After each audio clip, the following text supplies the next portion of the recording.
of Philippine music. Philippine music is divided into four eras or traditions, namely ethnic, Spanish colonial, American colonial, and contemporary traditions.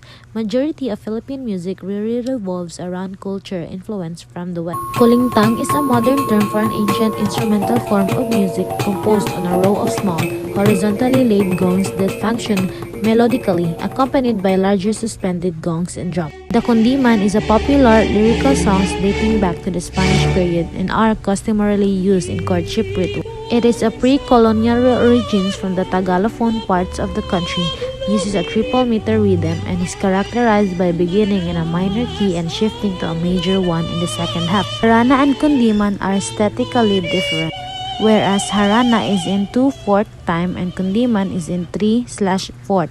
The formula is verse 1. Next is tinikling. The tinikling is a dance from Leyte which involves two individual performers hitting bamboo poles, using them to beat, tap, and slide on the ground, in coordination with one or more dancers who step over and in between poles. It is one of the more iconic Philippine dances and is similar to other Southeast Asian bamboo dancers. Cariñosa. Cariñosa means loving or affectionate one, is a national dance and is part of the Maria Clara suite of Philippine folk dances. It is notable for the use of fan and handkerchief in amplifying romantic gestures expressed by the couple performing the traditional courtship dance. The dance is similar to the Mexican Harabi Tapashio and is related to the Curacha a Menudo and Curadang dances in the Visayas and Mindanao area. The rondalla is an ensemble of string instruments played with the plectrum or pick and generally known as plectrum instruments. It originated in medieval Spain, especially in the ancient crown of Aragon, Catalonia, Aragon, Murcia, and Valencia. The tradition was later taken to Spanish America and the Philippines. Original Filipino music, now more commonly known as original Pinoy music. Original Philippine music, or OPM for short, originally referred to Philippine pop songs, particularly ballads that were popular in the Philippines during the late 70s to the present. OPM artists such as Rico Puno Jr., Ryan Cayabyab, and Celeste Legazpi in the 70s, and Regine Velasquez, Sharon Cuneta, Martin Rivera, Pops Fernandez, among many others, lead the way in the 80s and 90s. Here's a few of our favorite OPM rare grooves. Whoops Kiri becomes viral due to Vice Ganda, newest dance steps, and many people if this is new song but actually this is not here. The brief story about this song, Whoops Kiri, was originally released in 1998 by Fruitcake from their self-titled debut album Fruitcake, and released in 1999 for the second album Angel Baby as dance remix. Sharon Cuneta is one of the most popular OPM artists to come out of the 80s. Today, she's an actress, talk show host, commercial ad endorser, and a reality show judge. Listen to this beautiful modern song, Soul Track of Sharon's Mr. DJ's album. Andrew E. Andrew E. or Andrew Ford Valentino Espirito is a Filipino rapper, record producer, actor, and comedian. He is best known in the Philippines for his 1990 debut hit single, Humanap Ka Ng Pangit. Andrew E. won a Rap Album of the Year award for his latest album, Clubzilla, at 2010 PMPC Star Awards for Music. He started the growth and contributed largely to the popularity of the rap scene in the Philippines. Created the very first rap record label in the Philippines as early as 1995, which he named Don Galo Records, was coined from a coastal place in Parañaque City named Don Galo, where he was born and raised. In the 1995, Andrew E. founded Don Galo Records, the very first rap record label in the Philippines, aimed at discovering and producing a new and unknown rap acts. Well, Pusong Bato. Who deserves credit for Pusong Bato? Who is really behind the monster hit Pusong Bato? Rini Alon de la Rosa definitely believes he deserves the credit for the karaoke favorite, not just because he composed the song, but is also its original singer. At the same time, Alon also re-released the song, which had become a viral hit on the internet and soon became a favorite of Pinoy's. Pusong Bato was revived by Filipinas Got Talent winner Jovet Baldovino and included in the soundtrack of the hit fantasy series Juan de la Cruz. Today, OPM is experiencing a bit of resurgence with new Filipino underground artists.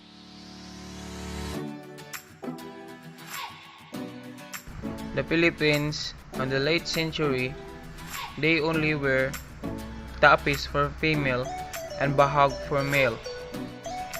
Tapis across various cultures in the Philippines may generally refer to a single, rectangular piece of cloth, one wrapped around oneself as clothing, but is also the term for a colorful, unwoven wraparound skirt common in the pre-colonial period and which is still used today as part of Maya Clara's gown and by culturally conservative tribes. The tapis worn by the Cordilleran women of northern Luzon, known locally as alampay, are the most prominent surviving example. It is worn by wrapping the cloth around one's waist and holding the ends together by means of a tight sash. It generally reaches down to the knees. The woven pattern of a tapis describes the culture and temperament of the wearer tribes. And for the bahag, bahag is a loincloth that was commonly used throughout the Philippines before the arrival of European colonizer and which is used by some indigenous tribes of the Philippines today, most notably the Cordilleras in the northern Luzon. It is basically a hand-loomed piece of long cloth that is wrapped around a man's middle. The design of the weave is often unique to the tribe of the person wearing the bahag, much like Celtic tartans were. Modern bahag have since found their way to lowlands as stable runners, serviettes, and the other decors and fashion ornaments.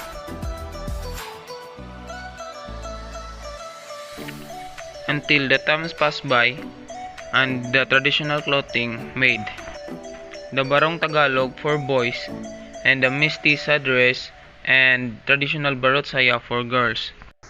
Men's national costume or barong Tagalog, a format garment often made from thin fabric and richly embroidered. It is used by both men and women. It looks like a tunic or shirt with long sleeve and is worn over a usual shirt. Chinese collarless shirt called camisa de chino, barong Tagalog can turn European style clothing in the Filipino easily.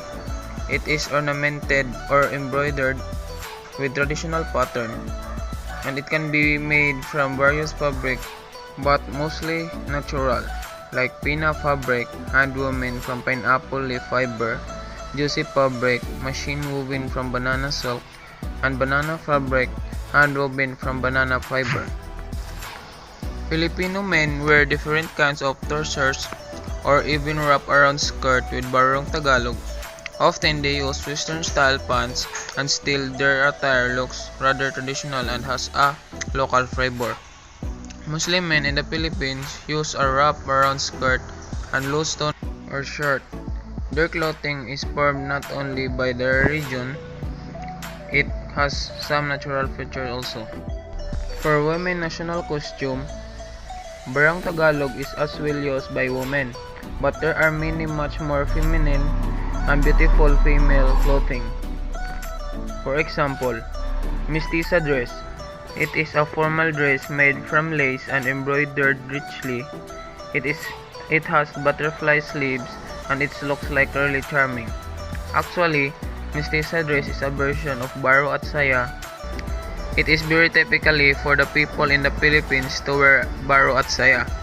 In the past, it is used to be just a short blouse with long sleeve and a long wrap around skirt. But today, this national costume can be very ornate and beautiful, but more sophisticated. Baro at saya means blouse and skirt and has a lot of variations. The traditional barot saya was worn by lowland people in Filipinas. It includes the blouse called baro and a skirt called saya. It is the archetype of every Filipiniana dress that has evolved throughout the colonial era of the Philippines. Today, the dress represents the rural life in the Philippines. And that's all for the traditional clothing in the Philippines.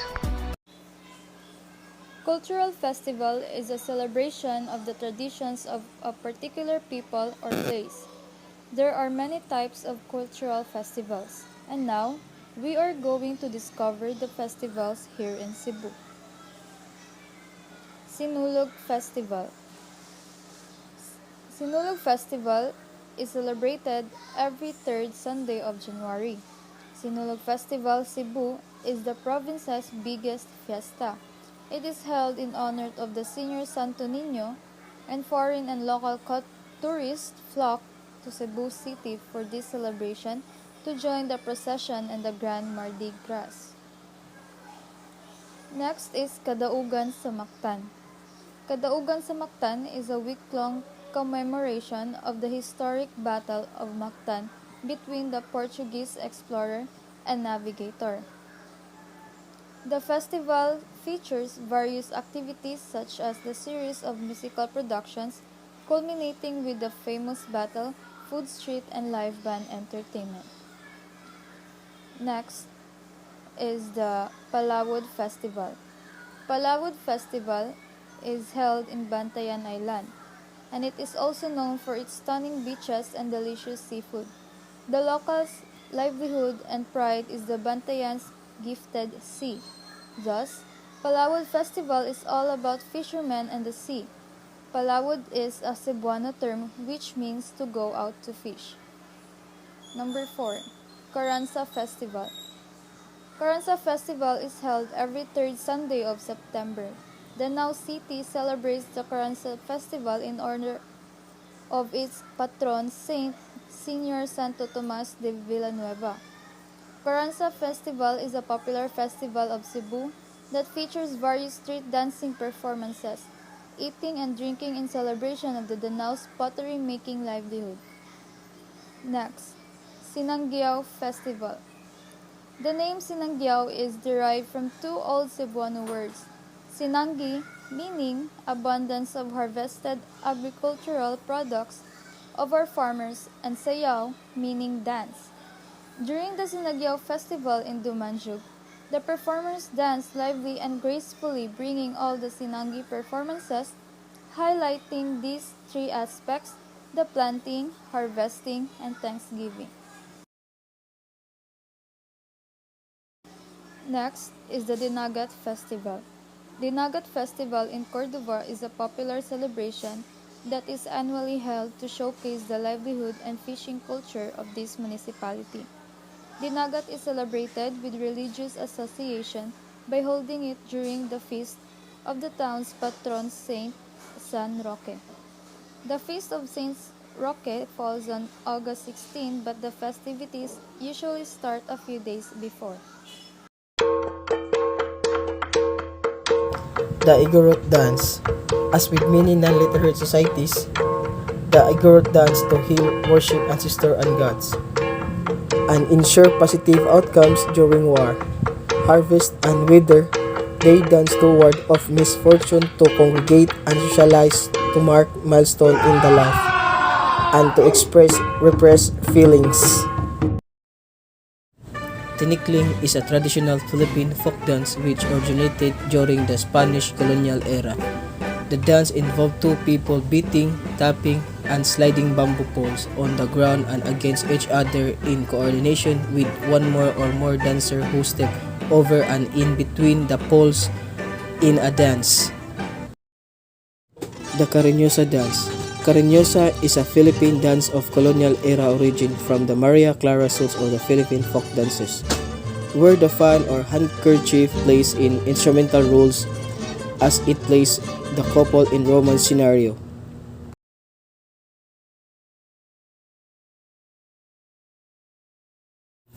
A calesa, also known as calesa, caromata, or carretilla in the Philippine Spanish, is a two-wheeled horse-drawn carriage used in the Philippines. It is commonly vividly painted and decorated. It was a primary mode of public and private transportation during the colonial era of the Philippines, though in modern times they largely only survive as tourist attractions.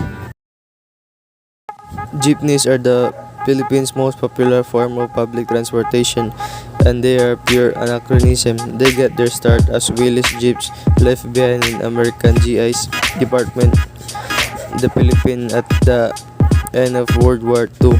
Filipinos then began recycling them as a buses with bodies made from galvanized or stainless steel fabric covers instead of side window, and longitudinally mounted benches with room for 20 passengers. Those beginnings are still apparent despite the cheeky Mercedes-Benz stars affixed to the front of many modern jeepneys.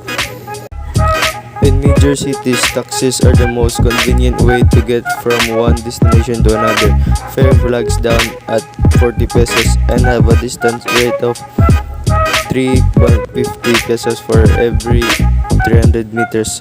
It's good to know that not all cities have taxis with meters. Some offer their cab services with a fixed rate, so you'll have to talk to the driver about how much it's going to cost to get you to your destination. Airport taxis, which are often colored yellow and park along the airport, also have a higher flag down and distance rate than regular taxis, so don't be surprised if you'll pay more if you ride one of these. First, we have pagmamano, which is a form of honoring gestures used by Filipinos as a sign of respect to elders and as a way of requesting a blessing from the elder. Next, we have bayanihan, which is a Filipino custom derived from the word bayan, which means for the nation. Bayanihan literally means being in a bayan, and it refers to the fundamental aspect of Filipino culture for working together as a community to achieve a common goal. Then we have pamamanhikan, which is also a Filipino custom where a man together with his family pays a visit to the home for his intended bride. In this occasion, his family will ask a formal blessing of the woman's family for the wedding.